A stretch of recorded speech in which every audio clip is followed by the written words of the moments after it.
Stephanie Straw with BoardGameGeek. We are here on day 4 of Gen Con 2016 with Gregory James. How are you? Doing well, thank you. How are you? I'm doing great. Good. So we're going to talk about Crimson Creek coming out by Toy Storian. Yep. First comment in chat was there is a lot of game in this small box. It sure is. You get a lot in one little can. And we're proud of that. We packed a lot into this game. As you can see, it's all on the board, all on the table. Yep. Now, Crimson Creek is a game that we made based on the horror slasher films from the golden age of the 80s. I'm liking it. And it's a semi-cooperative game of deduction with a hidden traitor in it. And it's for 2 to 6 players. Okay. And what we have here, overall, we're in a place called Crimson Creek, a shady area, and you're with your group of friends, up to 6 players. You think they're your friends. They think you're your friends, especially if 6 players play. One of them at the table is guaranteed to be the maniac in the game. Okay. Otherwise, if it's less than 6 players, You the game may or may not be. It's part of the deduction element of the game. You need to find out who is the killer. You yourself could be the killer, and you're going to find that out with using some clues. But the main source of information you need to gather is where is it be safe when the Hatchet Man, Klein the Hatchet Man, attacks. Okay. Okay. None of that looks safe. None of it looks safe, but honestly, there's safe places to be when the Hatchet Man's on a rampage. Yeah. Just like all the films, the film of the slasher films of the 80s, the game works in 3 acts. Okay. Act 1 is we set it all up and we place our characters, and the purpose is to survive the night. All 3 acts add up to a single night. And at the end of the night, then you've gathered enough information where you should know who the killer is, and you will, at the end of the night, you will actually accuse who the actual killer has been the whole time. That's right. Actually, what you're going to do is you're going to keep it a secret. So you're actually going to put your card down and actually place your character token there. And I'm going to say, yes, it was the preppy all along. Speaking of the characters, let's talk about that right now. You are a character in the film, and we have all the tropes and stereotypes associated with the films from the 80s. We've got a jock, we have the cheerleader, the preppy, the geek, the punk, and the goth. What was great about the movies in the 80s was usually this was the cast. However, in real life, these people would have never socialized or mingled in the first place. So it gives a variety of a crowd. Yeah. So you're all up at the cabin along the lake for an amorous, fun-filled, party-filled long weekend. But of course, something goes awry. Yeah. Klein the Hatchet Man is stalking each and every one of you. Okay. So let's start off with what you need to know to survive the game. Yeah. The information to find out to survive the game is the locations, where it is to be safe, where it's not to be when Klein attacks. Up here at the top of the screen, at the top of the board, we have these sleeves, and inside each sleeve is a location card that corresponds with a card that's on the board. Yep. Campfire to the campfire. This information is what you're going to need to find out so you know where to be and where not to be. In fact, I'll show you how we have it. You shuffle up the location cards and you slide each one blind into the sleeve. Information is key, but information is also personal. You need to keep it to yourself, but there is an action allowed on your turn where you can share one-on-one with a character with another player of your choice, and that's done secretly. Yeah. Because at the beginning, you're all in it to win it. However, you don't know who you can trust or not trust. Right. So you can actually give real information, or you can give misinformation if you have your suspicions. 6 characters you start with. Let's look at the goth, for example. The goth.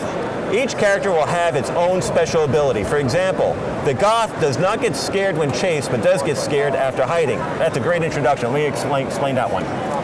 Each character has two conditions. Not scared, calm as we call it, and scared.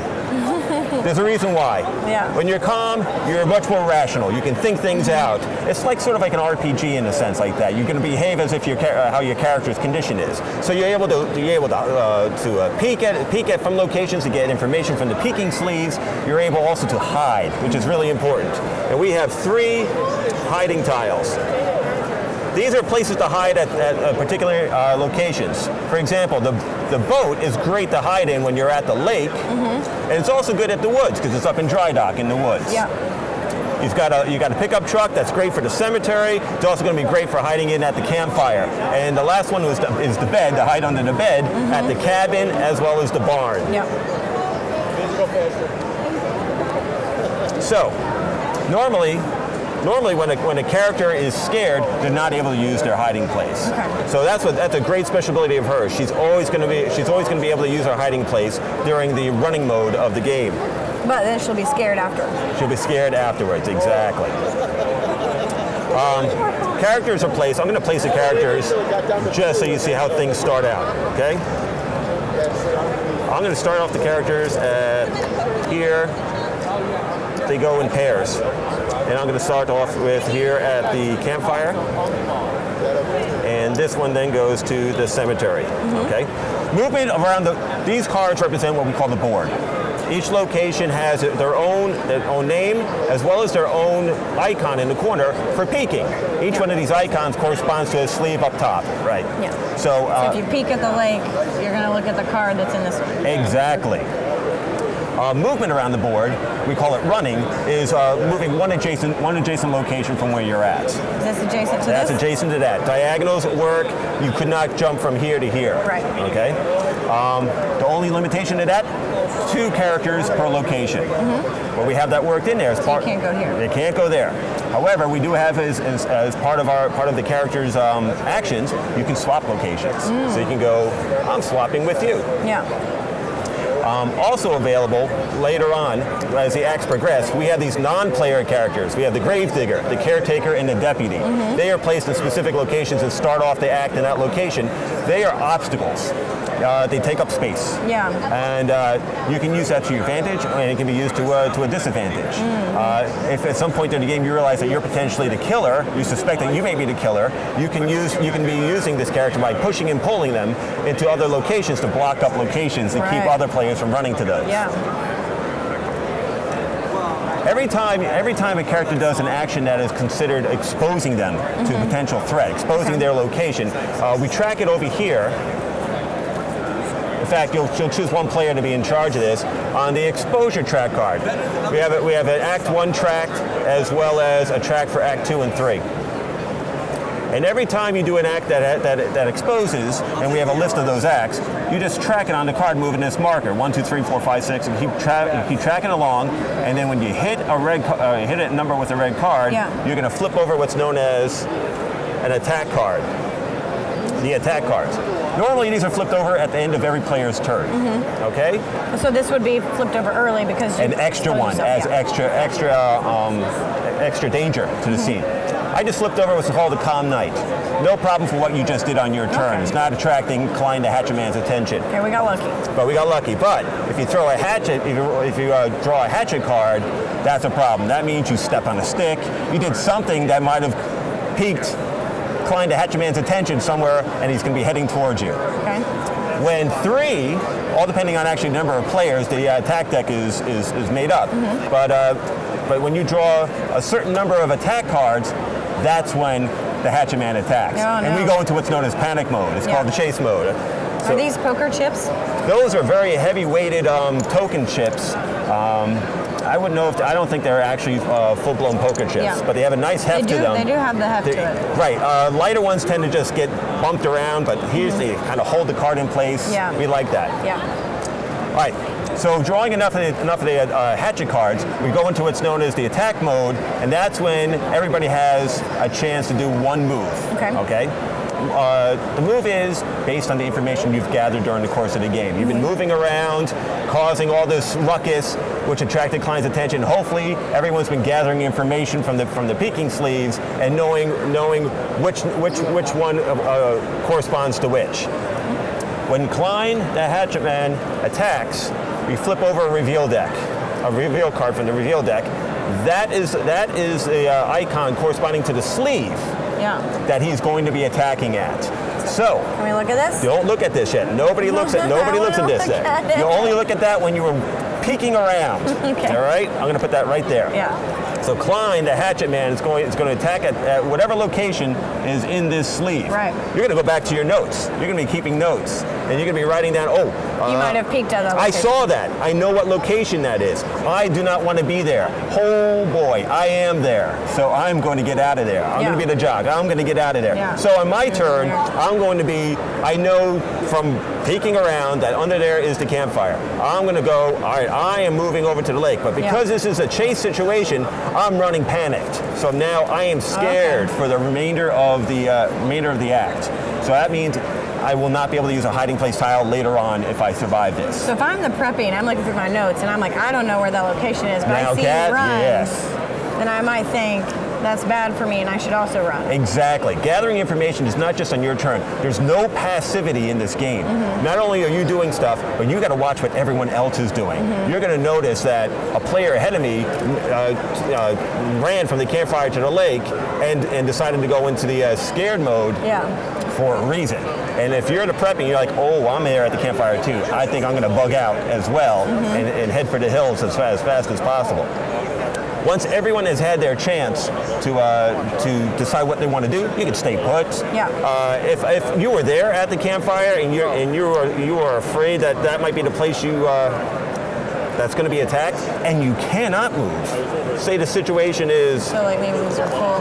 Yeah. Say like you're boxed in. But you had the forethought to have held this, grabbed this as one of your moves, have grabbed the hiding place tile for this location as one of your moves earlier on. You can say, no, I'm staying put and I'm hiding. So if the hatchet man does attack that location, you will survive. Yeah. Okay. I really want to look at this card. Go ahead. Where was it? Where were we? Oh, you see that? If that was the case, the hatchman has attacked that location, that player is out of the game. However, that player might not be a loser. Yeah. It's all resolved at the end when you survive the night. Yeah. You got to remember, you not only do you need to survive the night, you also need to deduce who the killer is.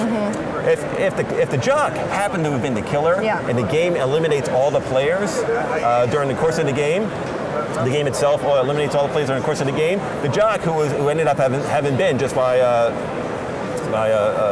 luck of the draw, right, would have won the game because he was the killer. Yeah. He just, thematically, he faked his own death. Right. So that way he can act freely.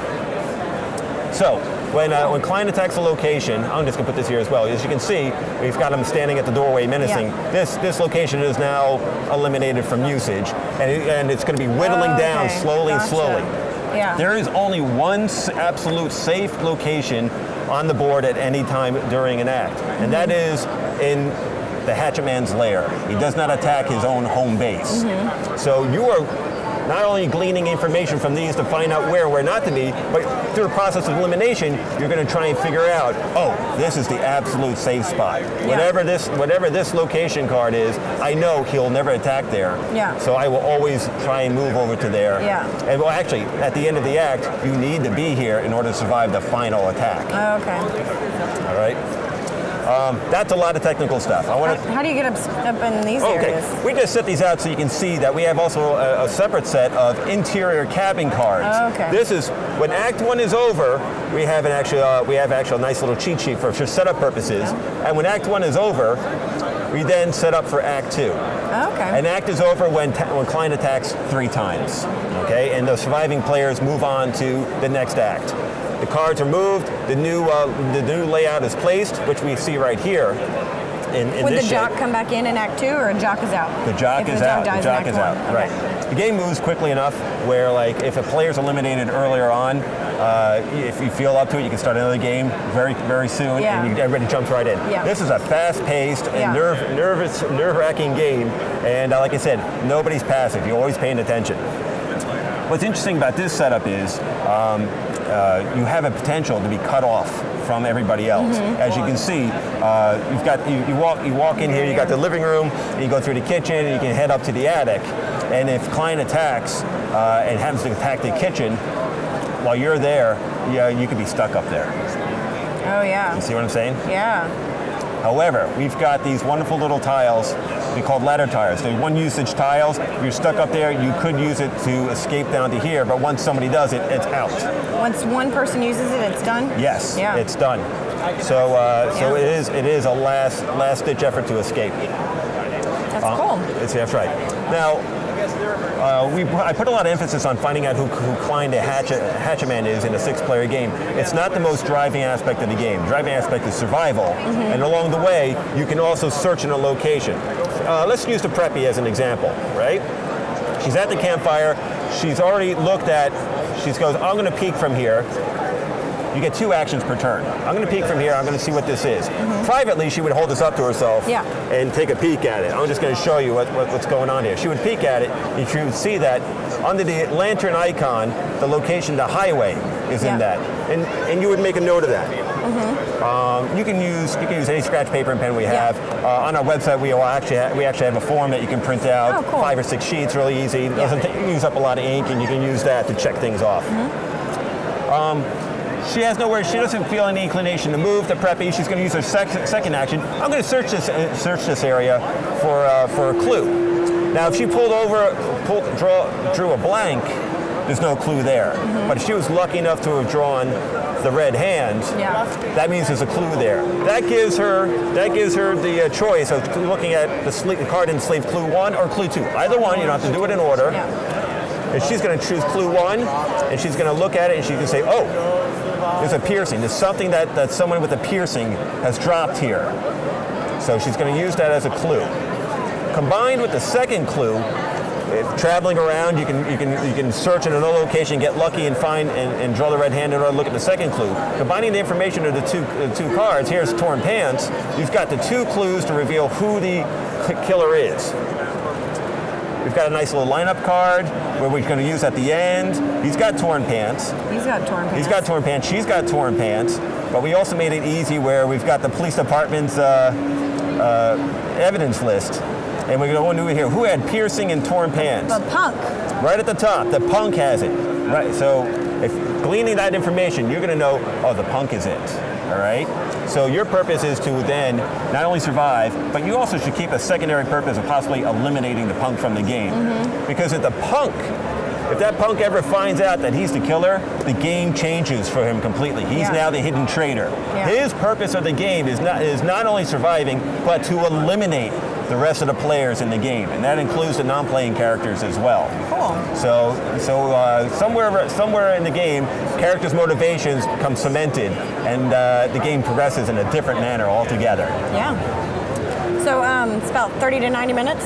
It's about 30 to 45 minutes. Okay. All right. 90 minutes for a 6-player game where people are really, analysis paralysis going in there. And can people buy this game right now? Right now, we can get it on toystorian.com. You can pre-order it there. We're shipping out right now. So put your order in, and we'll put it on the mailing list. Awesome. All right. So that is Crimson Creek. Excellent. Thanks, Gregory. Thank you.